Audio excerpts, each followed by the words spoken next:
Yung Ibrahim, hindi naman siya maano siya, hindi siya Arab yan.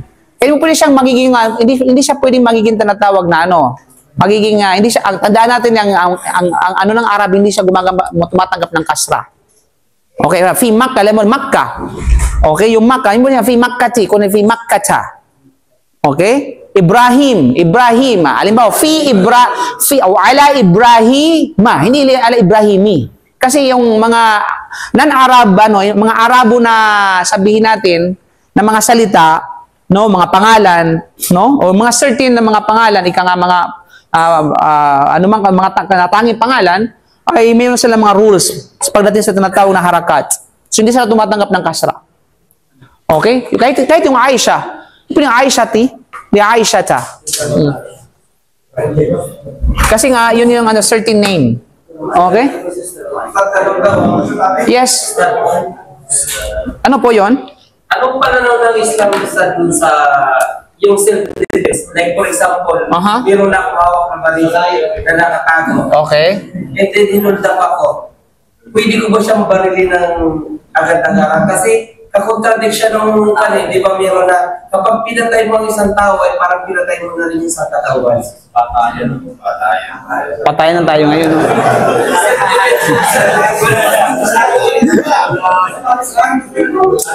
Binibigyan talaga ako ng problem. Okay.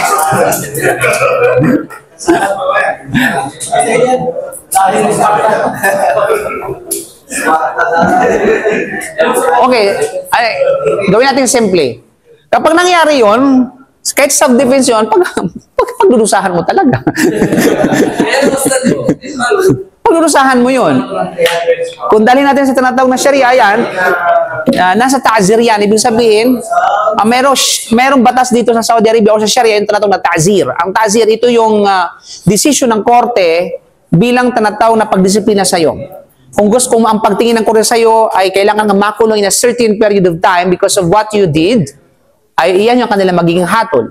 Okay? Kasi ganyan, pwede mahulog yan sa tinatawag na shibul amd. Ibig sabihin ay semi-intentional. Okay? Kasi kasi iba kasi intentional sa semi-intentional. Pag intentional talaga na pagpatay, ang parusa sa patay talaga. Kaya nga, mahulog sa semi-intentional. Malinaw? Semi-intentional. Kasi una, mahirap patunayan sa korte yung tinatawag na self-defense. Tandaan natin yan. Kailangan ng circumstantial proof.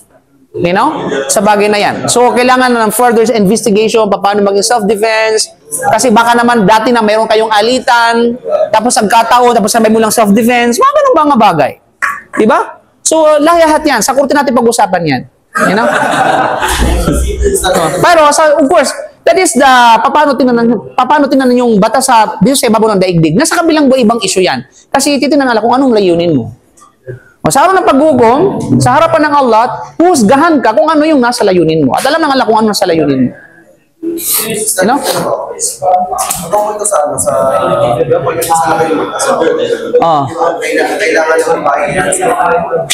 Wala na tayong oras sa tafsir. Yes, nasa likod. Paano naman po pag yung pwesto ng lugar niyo ay hindi siya magkakasama? Kailangan magkakasya na kayo po mahalaga, nasa unahan ka ng bahagya. Ang mahalaga, nasa unahan ka ng bahagya at the same time, hindi siya didikit sa'yo, kundi ay mayroong bahagyang spasyo na nauna ka din bahagya. You know? Walang problema. Yes? Yung nabid ko, papasok ko kayo sa magtatahin. Ha? Yung nabid. Ano yun? Papasok ka? Sa magtatahin. Nabid, kung matatahir ba siya? Ayun nga, kung depende nga sa level ng nabid. Malinaw? Kung ito ba ay talagang consider na alak na talaga o hindi. So, natingnan natin yan. Talasahan natin yan. Pero may mga ibang mga scholar talaga na tinutunan talaga nilang obsolete na ito ay fall into the category of khamar. Malinaw? So, iwasan mo na lang yan para walang issue. Total, mahilig ka sa issue, bahala ka dyan. Okay. So pag-usapan natin mga kapatid, bismillah, salatu wassalamu ala rasulillah wa ala alihi wa sahbihi ajmain, amma ba'd. Assalamualaikum warahmatullahi wabarakatuh. Okay mga kapatid, so ituloy natin ang kwento ng Ashabul Kahf. Kailan nangyari ang pangyayaring may kinalaman sa Ashabul Kahf? At bakit sila sumilong sa kuweba? Ano yung kwento nito? Kung bakit sila naparoon doon sa kuweba? So, walang duda, ang bahaging ito ng kwento ay pareho din kung saan hindi nakasalalay ang pangunawa ng alinman sa alimang talata ng Quran. Ibig sabihin, walang nabanggit ng detalyado kung kailan sa banal na Quran at kung ano yung pinaka-detalyadong rason kung bakit sila sumilong doon sa kuweba. Wala yan sa banal na Quran. Hindi ito nakaka-impluensya sa layunin ng kwento sa anumang makabuluhang paraan na ginamit ng banal na Quran. Ni ang sunna. Ang Quran at saka sunna ay gumawa ng anumang pahayag tungkol dito mga kapatid, no? So, ang mayroon tayo dito ay hindi hihigit sa mga makasaysayang kwento. Sa makatuwid, sa tafsir na tinatawag na Tafsir al-Bahr al-Muhayyab po, merong isang komentarista na si Abu Hayyan, sinabi niya, "Warruwatu mukhtalifuna fi qisasihim wa kayfa kana ijtima'uhum wa khirujuhum wa lam yati fil hadithi as-sahih kayfa dhalika wala fil Quran." At ang mga tagapagsalaysay, umananalaysay ay nagkakaiba sa mga kwento tungkol sa kanila. At tungkol sa kung paano sila nagsama-sama at lumipat at ang paraan nito ay hindi nabanggit sa alinmang mapapanaligang hadith o sa tinatawag na Quran. Ibig sabihin yung pagsama-sama nila, paglabas sila mula doon sa isa sa mga sambayanan, tapos nakaupo sila sa ilalim alilalim ng puno, tapos nagsama-sama sila doon, hanggang sa magsama-sama sila doon sa kuweba, hanggang sa ano ang nangyari sa pagitan nila sa kanang hari. Lahat ng ito ay absence, ika nga, sa kwento ng Quran at saka hadith. Kaya naman, nag-struggle yung mga mananalaysay, yung mga historian, paano i-collect yung impormasyon na ito mga kapatid, na kung saan ay somehow para maging mabuo yung kwento. Okay? Hindi ito binanggit sa Quran kasi hindi mahalaga yung detalyado. Gagawin lamang natin yung detalyado batay sa mga kwento ng mga historian para mabuo yung kwento natin. Kasi tayo, makulit yung isip natin eh. Diba? Paano nangyari yun? Ano ba talaga yung nangyari? Diba? Paano sila pumunta sa kuweba? Gumapang ba sila? Nagkabayo ba sila? Diba? Sumakay ba ng asno? May mga chinilas ba sila? May mga baon ba sila? Ganun kakulit yung isip ng tao. Diba? Kaya naman, dahil sa kakulitan ng isip ng tao, nag-iimbento ng kwento nang walang tinatawag na pinanghawakan, katibayan. Para lang mabuo yung kwento, mga kapatid. Kahit mga chismis, di ba? Minsan yung mga kwento na, alam mo yun, na nadadagdagan at minsan nababawasan, depende sa templa ng kanyang mood. Di ba? Okay. Gayunpaman, nagbigay tayo ng ilang mga impormasyon tungkol sa lugar ng mga labi, ng mga sabulkar sa mga naunang pahayag natin, no, at lecture natin. Ito ay bilang pagkasaalang-alang sa pagkakamausisa ng kontemporaryong mga pag-uugali ng tao. Okay? Para sa parehong dahilan din, nagbibigay tayo dito ng mga maikling tala ng mga impormasyon tungkol sa panahon at mga sanhi ng pagpasa ng kaganapang ito mula sa mga makasaysayang ulat mula sa mga scholar. Okay. Ito na yung kwento. Buuin natin ang kwento. Ang Ashabul Kahf, mga kapatid, ay ang mga anak ng mga hari. So sila yung mga anak ng mga hari. Ibig sabihin, di basta-bastang mga kabataan. Sila ay ma-influensya. Kumbaga sa panahon nowadays, they are the influencers. Sila yung mga sikat ba? Mga sikat social media, mga vlogger, mga ano-ano. Anak ng presidente, anak ng politician, businessman. Sa panahon na yun, wala namang ganun doon sa panahon na yun. Kaya naman, yung mga influensyang mga tao, yung mga anak ng mga hari, anak ng mga prinsipyo, naman katulad nito. Okay? So sila yung mga supling ng mga hari at pinuno sa kanilang mga sambayanan. So sa isang mayroong bawat tribu yan. Bawat may pamayanan. At bawat pamayanan ay mayroong pangulo at mayroong tinatawag na pinuno. Okay? Mayroong leader. Okay? Subalit, itong mga pamilya o sambayanan nila, mga sumasamba sa mga Diyos-Diyusan. Okay? So, minsan ay lumabas ng bayan ang mga tao upang lumahok sa ilang relihiyosong pagdiriwang nila. So, mayroong outskirt, no? Labas sa bayan na ito, doon sila once a year, doon sila nagtatagpo-tagpo sa labas ng bayan. Parang doon yung gathering ba? Parang halimbawa sa atin sa Latul Eid, lumalabas tayo sa isang area at doon tayo magkita-kita.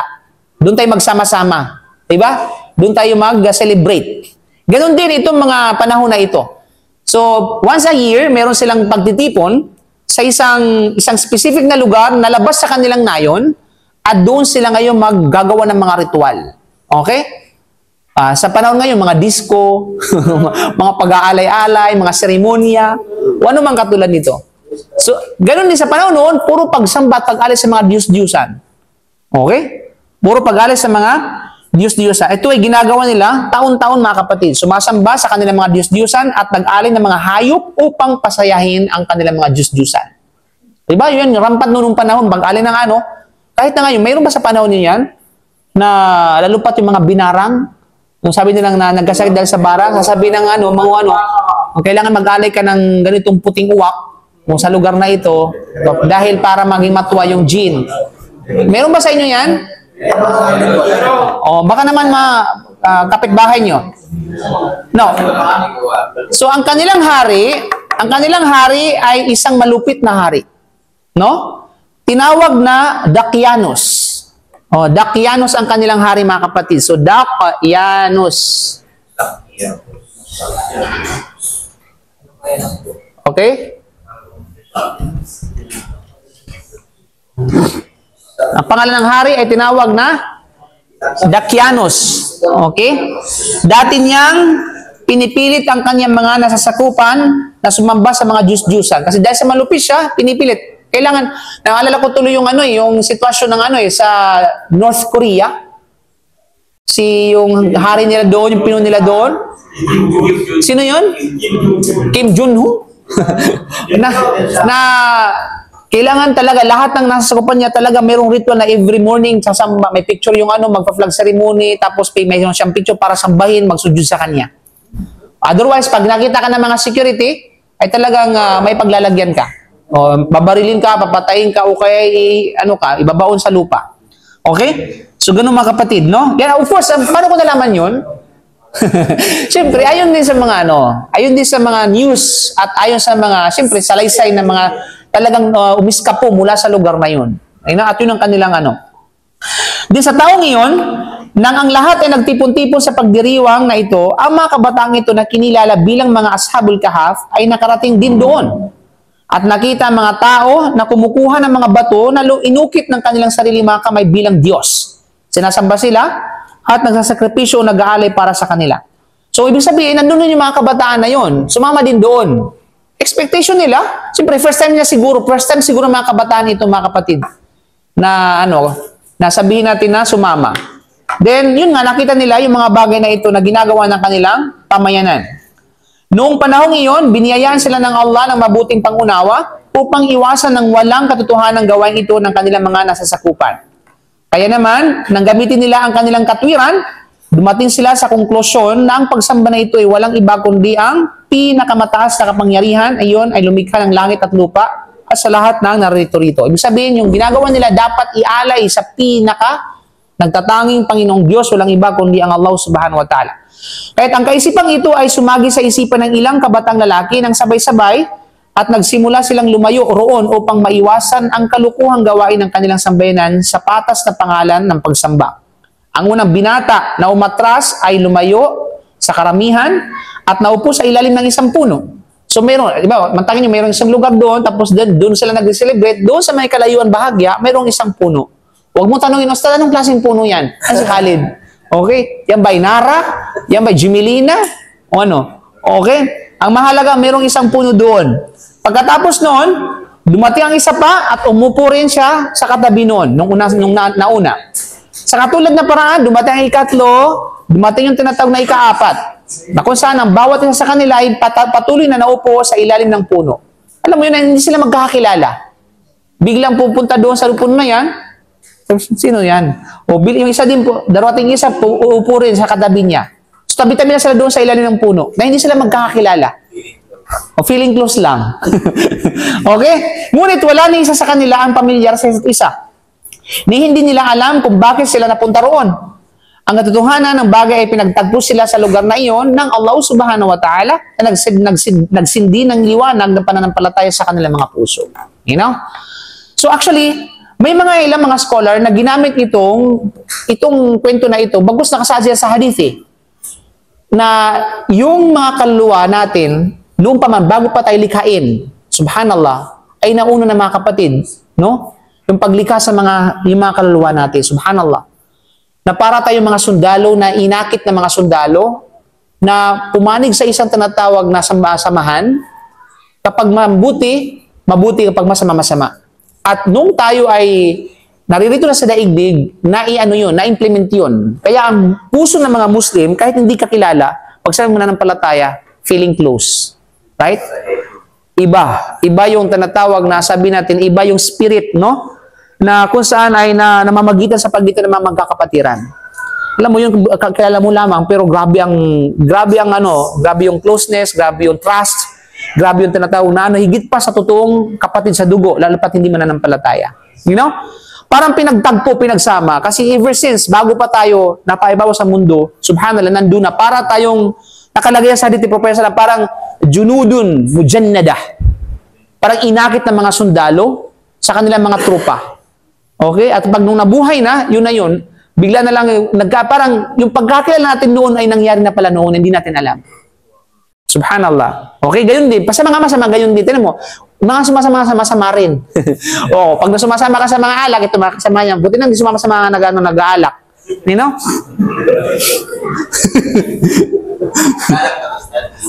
May brother tayo dun, ho? Na kasama yan, umiinom ng alak.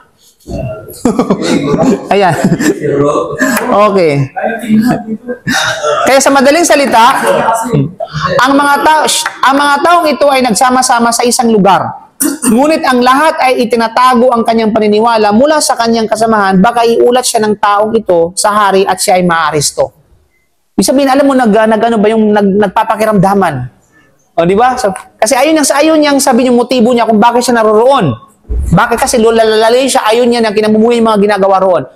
Ayaw niyang ipahayag sa kanyang katabi kasi baka spy to. Pag nangyari ito, baka maaresto tayo. So, nagpaparingganan at saka nagpapakiramdaman sa isa't isa, mga kapatid. No? Yung mga kabataan ito, subhanallah. Matapos manatili roon ng sama-sama sa katahimikan, so mayroong tayong icebreaker. Isa sa kanilang nagsalita. Okay? Sabi niya, mga kapatid, maaring may ilang dahilan kung bakit lahat tayo ay humihiwalay sa ating mga sambayanan at nakarating dito. Merong dahilan yan. Sa'yo, anong dahilan mo ba? Okay? Mukhang nararapat na alamin nating lahat ang iniisip at isa sa atin ay i-recite ito. Pagkatapos sinabi ng isa sa kanila, ang katotohanan talaga ay ang pananampalataya at pagsamba kung saan natagpuan ko sa mga tao, nakasangkot ang pagbigay sa akin ng katiyakan na ang buong bagay na ito ay mali. Mali. Na-realize ko na mali yung ginagawa ng mga tao. Kaya nandito ako ngayon. Ikaw din ba? Yes, ganun din ako. Na-realize ko na yung mga ginagawa ng aming sambayanan, pagsamba sa mga Diyos-Diyosan, nandito ako. Ikaw din ba? Yes, ganun din ako. So, ibig sabihin, sa iisang layunin na hindi nila pinaplano, na ang tanging nagdala sa kanila ay ang kapangyarihan ng Allah subhanahu wa ta'ala. Di ba? Subhanallah, mga kapatid. Kaya kasi ang ibada o pagsamba ay inaari lamang para sa nag-iisang Panginoong Allah na pinakamadakila sa kanyang kamahalaan at walang katambal ng gawain ng paglikha sa sansinukob nito. Kaya nabasag dito ang katahimikan. Ang iba ay naudyukan na magsalita at lahat sila ay nagpahayag na ito ang kaisipan. Ang paniniwalang naghiwalay sa kanila sa kanilang sambayanan at nagdala sa kanila roon. Ngayon, sila ay isang grupong pinag-isang ideological at tinatangkilik ang pagsama-sama at pagkakaibigan. Nagtayo sila ng isang hiwalay na bahay ng pagsamba para sa kanilang mga sarili kung saan sila ay nagtitipon-tipon at sasamba sa Allah ng walang katambal sa kanyang pagka-Diyos at yun ay walang iba kundi ang kuweba. Okay? Pero, maya-maya, sila ang mga naging usap-usapan. So, nagiging talk of the town ito mga kabataang ito. Kasi bakit? Anak sila ng mga pinuno, supposed to be, nasa tagiliran sila ng kanilang mga magulang habang ginagawa yung mga ritual. So napansin, bakit yung bawat pinuno nawala yung mga mga siblings nila, nawala yung kanilang yung mga anak. Bakit nasaan ba sila? So nagiging talk of the town. O nagiging chismis sila ngayon. Sentro ng chismis, mga kapatid sa panampalatayang Islam. Usap-usapan sila ngayon. Sinabi sa kanila ng mga chismoso sa harap ng hari, nag-utos na silang lahat ay dalhin sa kanyang harapan. Sabi niya, dalhin. Kailangan i-present sila kasi anong ginawa? Ba't sila umalis samantalang kasagsagan ng ritual? Alam natin, yung pagsinabing ritual, ay yun yung pinakamahalagang gawain para sa kanila. Okay? Pagdating nila sa palasyong ng hari, tinanong sila ng hari tungkol sa kanilang paniniwala at mga kaugalian. Binigyan sila ng Allah ng lakas ng loob na ipahayag ang kanilang paniniwala sa kaisahan ng Allah. Sa katunayan, inanyayahan nila mismo ang hari na maniwala tulad ng ginawa nila. Ito ay tiyak na binanggit mismo ng Allah sa Surah Al-Kahf sa verse 14, yung warabatna ala qulubihim idh qamu faqalu rabbuna rabbus samawati wal ard. Isabihin mga kapatid, yun ang patunay na nagdawa talaga sila. Biro mo hindi sila nakapag-aral. Nakatulad ng akidah o ano paman. Okay? Pero dahil sa iman ng Allah subhanahu wa ta'ala na inilagay sa kanilang mga puso at panindigan, no? At gabay ng Allah at habag ng Allah, sila'y binalutan, ay nag-anyaya sila sa harapan ng kanilang hari. Okay, tyrant leader yun mga kapal sa panampalatayang Islam, no? At warabat na ala qulubihim at pinatatag namin ang kanilang mga puso sa paniniwala, no? At pinalakas din namin ang kanilang mga paniniwala at layunin noong sila ay humarap sa hari na hindi naniwala sa Allah, na sinusumbatan sila sa hindi nila pagsamba sa mga ribulto at kanilang sinabi sa kanya ang Rab, na sinasamba ang siyang Rab ng mga kalangitan at kalupaan. Na kailanman ay hindi kami sasamba bukod sa kanya ng mga Diyos-Diyusan. At kapag nagsabi kami ng iba bukod dito, ay katiyakang nakagawa kami ng isang mabigat na pagsisinungaling na malayo sa katotohanan. Mismo, yung bang tahasan na sinasabi sa harapan ng hari? Tayo, takot pa nga tayo pag magsalita sa harapan ng presidente.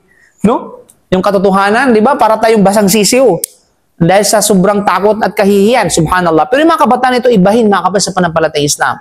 Na umalis lang sila ng bahagya sa ano nila, tapos inaresto sila ngayon dahil po sa usap-usapan, talk of the town, inarap sa tinatawag na hari, sinabi, at direct to the point, yung kanilang tinatawag na dahilan.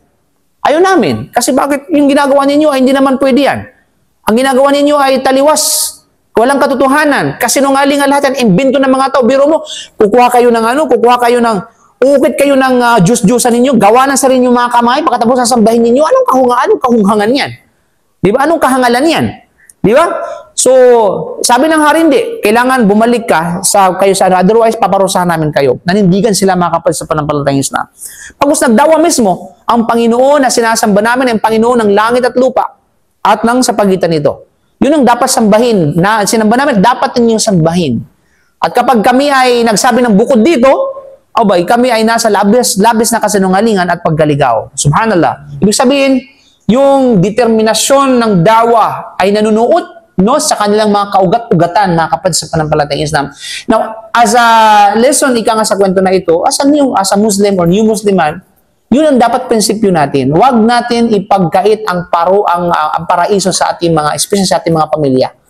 Na pagkatapos mong napagtanto yung katotohanan, nandito ka sa Saudi Arabia, napag-aralan mo yung akida, napag-aralan mo yung tungkol sa Islam, tapos pagdating sa Pilipinas, ipagkakait mo. Di ba? Dahil nahihiya ka kasi bakit? Baka, alam mo yun, kamumuhian ka na ng pamilya mo. Dahil pag nalaman nila na, kasi bakit hindi mo pagbabawalan ng birthday o ano mang katulad nito, kasi nahihiya ka sa pamilya mo. Hindi ka nahihiya sa Allah, nahihiya ka sa pamilya mo. Subhanallah. Kaya wag nating ipagkait ang paraiso sa kanila. At yan ay obligasyon natin. At dapat maging determinasyon tayo, katulad ng pagiging determinasyon ng mga kabataan ito, mga kapatid. Yung mga kabataan ito, wala pang alam sa buhay. Pero yung kanilang kauna-unahang, subhanallah, na ginawa sa ummah, ay walang iba kundi ang pagdawa.